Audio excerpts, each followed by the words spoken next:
안녕하세요. 반갑습니다. 비트코인 뉴스 팡입니다. 자, 오늘 뉴스 전달해드리기 전에 좋아요와 구독 그리고 알림 설정 해주시면 정말 감사하겠습니다. 오늘 아주 유용한 소식들, 재미난 소식들 많이 준비했고요. 기대해 주셔도 좋을 것 같습니다. 우선 브리핑부터 해드릴게요. 첫 번째는 리플 관련 소식인데요. 리플이 이제 5만 TPS의 거래 처리 속도와 그 리플 포 굿이라는 복지 프로그램으로 황소장을 이끌까 하는 기사가 나왔습니다. 그리고 두 번째 기사는 리플이라는 곳에서 이 XRP를 통해서 로비 단체에게 XRP를 이제 로비 단체에 지불을 했다라는 소식도 있는데요. 지금 로비 단체에 적극적인 지원을 하고 있는 것으로 지금 알려지고 있습니다. 이 내용도 자세히 전달해 드리겠습니다. 이 내용 좀 재미있습니다. 그리고 세 번째는 라인 관련 소식인데요. 암호화폐 링크를 내달 16일에 거래를 시작을 한다고 합니다. 총 5조 원 규모의 그 발행이 될 것으로 예상을 하고 있습니다. 그리고 네 번째 소식은 골드만삭스가 투자했던 그 스타트업인 서클이 지금 스테이블 코인을 만든다고 합니다. 그 내용에 대해서도 자세히 전달해 드리도록 하고요. 다섯 번째는 코인베이스가 이제 새로운 상장 절차를 수립했는데 거기에 가장 최대 수혜자가 스텔라가 될 것이라는 내용이 나오고 있습니다. 이 내용도 한번 자세히 살펴보도록 하겠습니다.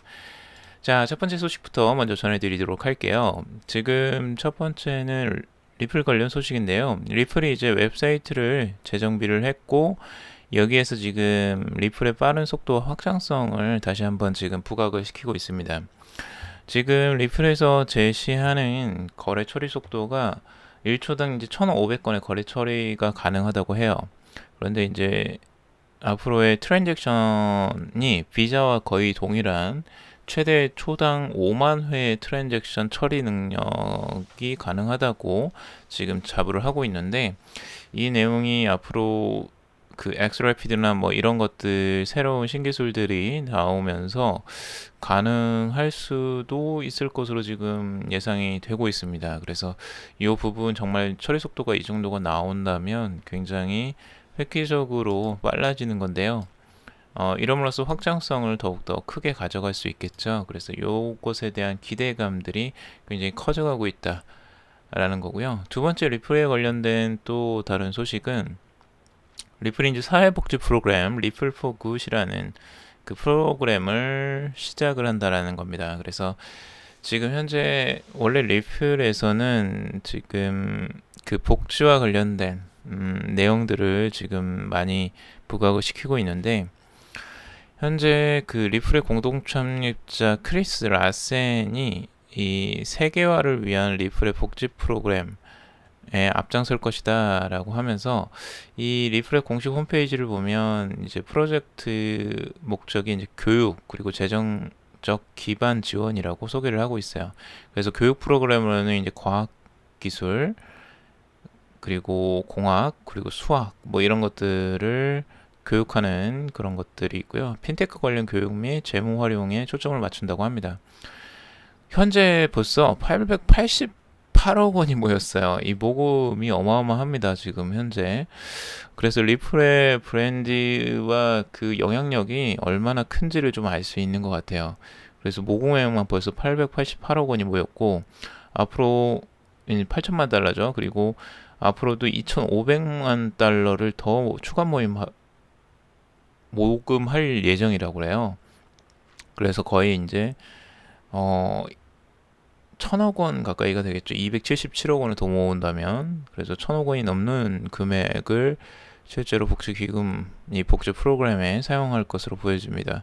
그래서 이런 부분들이 앞으로 이제 리플이 가져가려고 하는 것들이 여러 가지가 있는 것 같은데 이 복지를 함으로써 XRP를 사용할 가능성이 굉장히 높아 보이기도 합니다. 그래서 실제로 그 현금으로 준다기보다는 XRP를 사용하겠죠. 아무래도 여기 리플이니까. 그래서 그런 가능성을 조금 염두에 둘 필요가 있는 것 같아요. 이 복지 프로그램을 운영하는 목적은 실제적으로 사회적으로 도움을 주기 위한 목적도 분명히 있겠지만 리플을 활용하지 않을까라는 예상을 좀 개인적으로 생각을 해봅니다. 그래서 그 XRP를 사용해서 실제적으로 그 난민을 지원하거나 그 송금하는데 활용할 가능성이 굉장히 높아 보인다고 제 개인적으로 생각을 해봅니다. 그래서 이런 부분들이 앞으로 리플에 또 어떤 영향을 미칠지 한번 생각해 보시기 바라고요. 자, 두 번째도 리플의 소식이에요. 리플의 소식이 아주 쏟아져 나옵니다. 자, 두 번째 재미난 건데요. 이거는 리플에서 지금 로비 단체에 지원을 하고 있다라는 내용들이에요.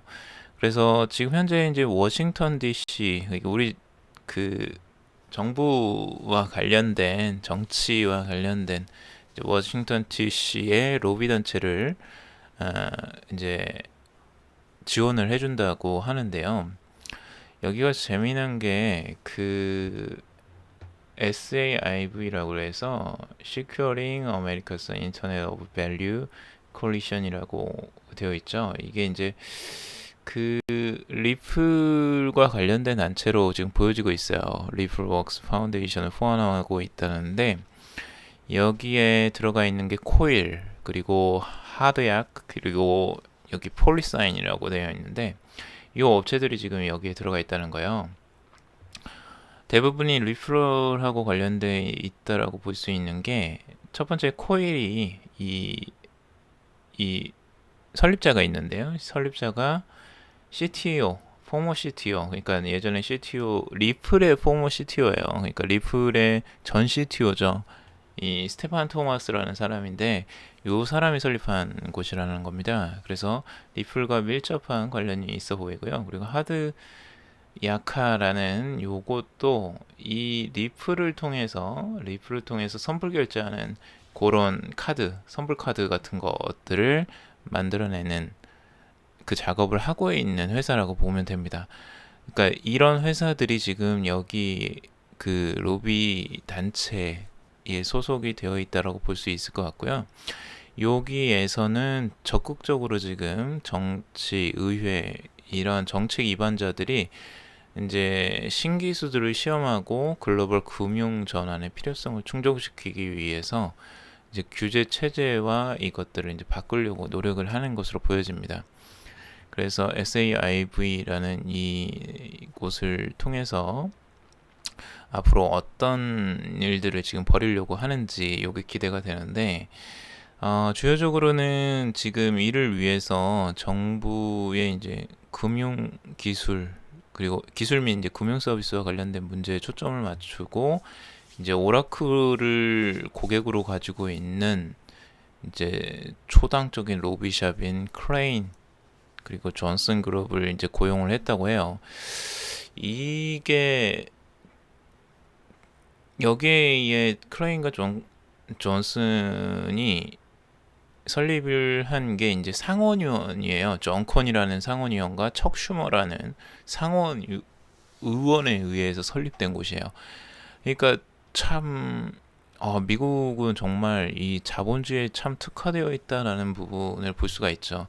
이 로비 단체나 이 로비 샵이 상원 의원에 의해서 설립이 되었고 실제적으로 오라클이 최대 고객이기도 하고 그 정도로 로비가 이제 너무 이제 공개화돼 있고 정당하게 보여지는 거죠. 이쪽에서는. 그래서 돈을 통해서 로비를 하는 이런 것들이 참 공공연하게 이렇게 이루어진다는 것 참 좀 생소하게 느껴지기도 합니다. 우리나라에서는 절대 있지 않은 문화이기도 하니까요. 우리는 뭐 뒤에서 이루어지긴 하겠지만 앞에서 이렇게 하진 않잖아요. 근데 이 부분이 지금 또 논란이 되는 부분이 뭐냐면요. 여기 25,000달러, 그러니까 월 25,000달러를 회사에서 지급을 하겠다는 거예요. 이게 그 공개적으로 나오는 거고, 그리고 10,000 XRP를 추가적으로 또 지급을 할 예정이라고 해요. 여기에. 그러니까 로비를 이제 아주 대놓고 하겠다라는 거죠. 실제적으로. 이런 부분들이 앞으로 어떤 영향을 미치게 될까? 그러니까 정치나 규제 위반에 대해서 상당한 영향을 미치게 될 가능성이 있어 보입니다. 이제 적극적으로 리플도 그 로비를 통해서 이 정책 위반자들에게 힘을 쏟고 정책을 바꾸게 하겠다라는 거겠죠. 그래서 리플이 이렇게 나선다면 과연 어떤 영향을 미치게 될까? 지금 리플이 굉장히 이제 몇 번 뭐 소송도 당하고 이 증권 규제나 이런 것들 때문에 어려움을 많이 겪었었는데 이걸 적극적으로 타개해 나가기 위한 전략이 아닐까 생각이 듭니다. 그래서 이런 부분이 앞으로 어떤 힘을 발휘하게 될지 그런 부분도 한번 주목해 봐야 될 것 같습니다. 자, 다음 소식 전해드릴게요. 라인과 관련 소식인데요. 라인이 지금 현재는 그 비트박스라는 거래소를 이제 설립하고 거기에 이제 링크라는 그 코인을 이제 암호화폐를 발행한다고 했어요. 그래서 현재도 지금 아직 발행은 되지 않은 상태이고 10월 16일부터 발행을 이제 할 예정이라고 하는데요. 링클의 첫 거래가가 한 개당 5달러예요. 5,000원으로 책정이 되어 있어요. 그래서 그 총 발행량이 10억 개고요. 그래서 시가총액은 5조 6천억이라는 거예요. 이거 좀 보면서 좀 이거 너무하다라는 좀 생각이 좀 들기도 하는데 이게 시작하자마자 5조 원을 찍겠다. 이거는 무슨 10위권 안에 지금 바로 들어가겠다라는 건데요. 시가총액으로 따지자면 이건 좀 너무한 것 같아요. 조금 가격을 너무 크게 책정을 한 것 같고 개별적으로 시가가 이렇게 높게 책정되면 떨어질 가능성도 굉장히 높아 보이거든요. 그래서 아니 뭘 믿고 이렇게 크게 책정을 하는 거지 좀 이상해요. 이 부분이. 그러니까 라인에서는 이 홍보를 위해서 이러는 건지 어쩐 건지 모르겠지만 너무 가격을 이렇게 부풀려 놓으면 아무리 라인이라고 해도 이 부분을 너무 크게 가져가는 게 아닐까 조금 좀 우려가 됩니다. 이런 부분은. 그래서 현재 뭐 거래가 되는 거는 비트박스에서만 거래가 되고요. 실제 라인에서 자체 설립한 이제 거래소입니다. 그런데 이 부분이 조금 우려가 되는 부분이고 10억 개의 링크 가운데 8억 개가 라인 이용자들에게 분배가 될 거고 나머지 2억 개는 라인이 보유를 한다고 합니다. 근데 라인이 어디에다 쓸 것이냐? 결국에는 이제 음악을 듣거나 쇼핑을 하거나 게임할 때 링크를 획득할 수가 있고 보유한 링크를 컨텐츠를 구매하는데 사용할 수 있다고 해요. 이거는 뭐 특별해 보이지는 않고 일반적인 것들인데 과연 이게 얼마나 효용성이 있고 활용성이 있을까? 이게 이제 관건일 것으로 보여지고요. 실제 해외 일본에서 특히 링크를 많이 사용한다고 하는데 이 라인 메신저를 통해서 이게 과연 얼마나 활용도가 높아질지 요게 좀 주목은 해봐야 될 것 같은데 아무리 봐도 이거 개당 시가총액이 이게 좀 말도 안 되게 높아서 요건 조금 우려가 되는 부분이긴 합니다. 자, 그리고 다음 소식은요. 블록체인 스타트업 서클인데요. 이 서클을 투자한 기업들, 쟁쟁한 기업들이 들어가 있습니다. 실제로 골드만삭스나 그리고 비트메인, 바이두 이런 업체들이 들어가 있던 걸로 제가 기억하는데 여기에서 서클이 실제적으로 그 거래소를 하나 인수를 했죠. 폴로닉스라는 이제 거래소인데요. 예전에 한번 인수를 했었고 또 이번에는 스테이블 코인을 만든다고 합니다. 스테이블 코인이라고 하는 거는 가격이 안정적으로 유지가 되는 이제 코인인데요. 가격이 어느 적정선에 맞춰져 있죠. 근데 여기서 지금 스테이블 코인이라고 하는 게 USD 코인이라고 해서 달러와 연동을 한 코인이라고 보시면 될 것 같아요. 이미 테더나 이런 스테이블 코인들이 있는데 여기에 추가적으로 이렇게 들어오는 것 이게 뭔 차이가 있을까 이런 생각이 드실 텐데 얘네들의 생각은 지금 그런 것 같습니다. 달러와 연동을 하는데 달러를 넣어야지만 그 달러와 연계된 코인 이 USD 코인을 발급을 해주는 것으로 지금 되어 있는 것 같아요. 그러니까 사용자가 은행 계좌에 달러를 예치하면 그 금액만큼의 USDC를 발행받는 방식으로 된다고 합니다. 그래서 달러로 환전을 할 때 이 무슨 칩 같은 거죠. 결국에는 그 우리가 카지노에서 사용하는 칩 같은 이렇게 현금하고 칩하고 교환하는 것처럼 그런 식으로 이제 교환이 되는 건데, 그러면 이제 태도와는 조금 다른 형식이긴 하죠. 그 부분이. 그런데 이걸 이제 보증하거나 이런 부분에서 조금 궁금하긴 해요. 어떻게 보증이 될 것인지, 그리고 과연 이게 얼마나 활용성을 가져갈 것인지. 서클의 목적은 법정화폐 토큰화가 목적이라고 해요. 이 토큰화를 이제 법정화폐를 토큰화 시키려고 하는 것들인데, 이걸 통해서 얼마나 많이 이걸 토큰화 시키고 이걸 통해서 많이 사용을 할까 하는 부분이고요. 그리고 정부에서도 이걸 그냥 관가하고 놔둘 것인가에 대한 생각도 좀 들긴 합니다. 아무튼 이런 부분들이 조금 더 차별화된 스테이블 코인을 만들려고 하는 거고요. 앞으로 폴로닉스나 여기에 자체적인 거래소, 서클의 이제 자체 거래소에서도 이걸 활용할 것이라고 하는데, 벌써 뭐 20곳 이상의 거래소에서 거래가 될 것이라고 합니다.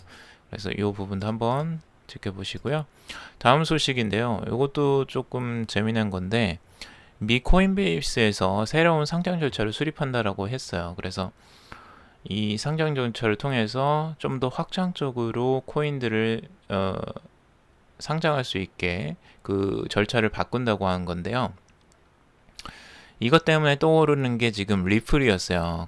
과거에는 리플이 상장되지 않을까, 이걸 통해서 이렇게 생각을 했는데, 또 다른 이제 제시되는 그 이야기는 스텔라 루멘이 아무래도 부각이 되지 않느냐. 요 스텔라 루멘이 앞으로 이것과 좀 관련성이 있고 상장의 가장 큰 수혜자가 아닐까라고 그 의견이 제시되고 있는데, 그게 뭐냐면 이제 정보기관과의 규제 이슈를 개정해 법을 준수하는 암호화폐와 관련된 새로운 상장 절차를 수립했다.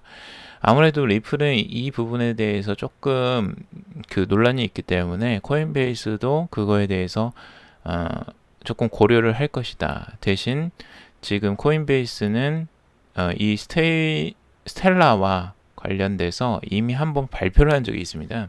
그게 뭐냐면 지난 7월에 이제 카르다노 에이다 토큰과 베이직 어텐션 토큰, 스텔라 루멘, 제트캐시, OX 등 5개 코인의 상장 여부를 검토하겠다고 예고한 바가 있어요. 이미. 그래서 여기에서 지금 가장 관심을 갖는 거는 상장 고려를 하겠다고 이미 발표를 했거든요. 그래서 지금도 검토하고 있는 것으로 보여지고, 그러면 이쪽에서 상장 가능성이 가장 큰 거는 그래도 스텔라 루멘이 아니겠냐, 이렇게 예상을 하는 것 같아요. 근데 그거 말고도 에이다도 있죠. 에이다도 거기에 또 들어갈 수도 있고요. 그래서 이런 부분들은 조금 더 지켜봐야 될 것 같고, 스텔라가 이제 호재가 있었던 게 뭐였냐면 예전에 글로벌 IT 공룡 IBM과 같은 주요 파트너십이 있었던 거예요.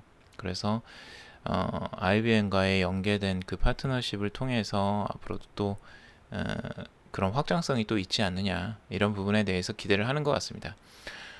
자, 여기까지 이제 전해드렸고요. 스테이블 코인 뭐 다양한 그 코인 이슈들 대부분 전해드렸습니다. 시간이 벌써 많이 지났는데, 리플과 관련된 소식과 그리고 라인 암호화폐 링크 발행 소식, 그리고 골드만삭스가 투자한 이제 서클에서 스테이블 코인을 만든다는 소식과, 그리고 코인베이스의 스텔라 루멘이 상장될 최대 수혜자가 되지 않을까라는 기사까지 한번 살펴봤습니다. 여러분들에게 도움이 되는 정보였길 바라고요. 투자에 참고하시고 절대 여러분들이 스스로 판단하시고 투자는 결정하시길 바라겠습니다. 자, 좋아요와 구독 그리고 알림 설정 꼭꼭 해주시면 정말 감사하겠고요. 다음에 또 좋은 소식, 유익한 소식으로 찾아뵙도록 하겠습니다. 들어주셔서 정말 감사합니다.